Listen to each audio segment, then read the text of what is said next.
बिस्मिल्लाहिर्रहमानिर्रहीम। मुअज़्ज़ज़ नाज़रीन, हम इस वक्त मौजूद हैं नंबल झील के ब्रिज पर। तो आज की वीडियो में हम आपको बताएंगे नंबल झील के बारे में इंतहाई दिलचस्प और इंतहाई अहम मालूमात। हमारे साथ रहिएगा, हमारी वीडियो को पूरा देखें, वीडियो को लाइक और शेयर करें। जज़ाकल्लाह। इंतहाई अहम मालूमात देंगे आज की वीडियो में आपको।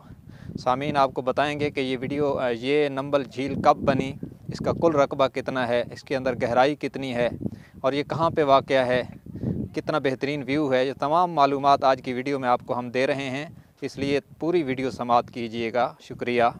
सामीन, अंग्रेज़ के दौर में जबकि बर्र सग़ीर पाक व हिंद पर बरतानिया बराजमान था, उस वक़्त इस झील की तामीर की गई और ये 1913 में इसकी तकमील हुई है।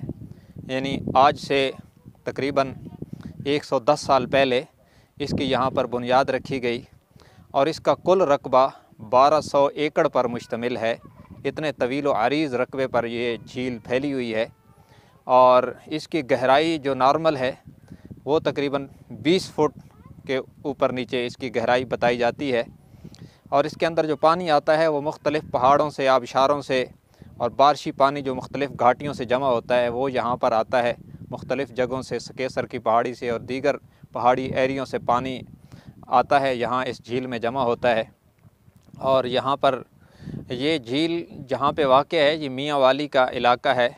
रिक्की मोड़ से अगर आप जनूबी साइड पर देखें तो ये झील वाक़या है। ये मशहूर बुज़ुर्ग हाफ़िज़ अज़ीम अल-मारूफ़ बाबा हाफ़िज़ जी रहमतुल्लाह अलैह के दरबार के साथ है और इमरान ख़ान, साबिक़ वज़ीर आज़म इमरान ख़ान की नंबल यूनिवर्सिटी के साथ है। बिल्कुल इसका बेहतरीन किस्म का व्यू है कि साथ नंबल यूनिवर्सिटी है और साथ बाबा हाफ़िज़ जी रहमतुल्लाह अलैह का दरबार है।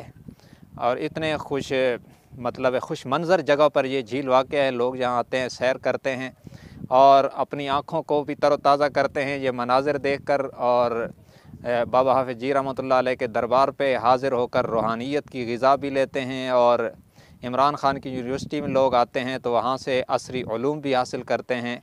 तो यहाँ हर तरह की तफरीह का और हर तरह की ज़रूरत का सामान इस झील के साथ अल्लाह ने रख दिया है। ये इसकी खुसूसियत है।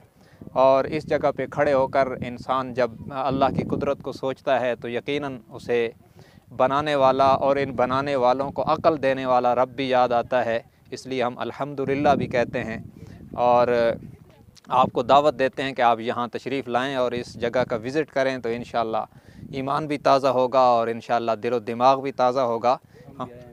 हम भी यहाँ पर आए हैं बच्चों के साथ इस मंज़र को एंजॉय करने के लिए। हमारे साथ छोटे छोटे बच्चे भी हैं। सबको ये जगह दिखाई है ताकि वो ज़हनी तौर पर उनको तफरीह भी हो और अपने जो हमारे ये इस किस्म के मकामात हैं, आसार कदीमा भी इन्हें कह सकते हैं, इनको देख कर उन्हें अपनी बुनियादी चीज़ों का इल्म भी हो जाए। तो ये वीडियो हम आपकी खिदमत में पेश कर रहे हैं।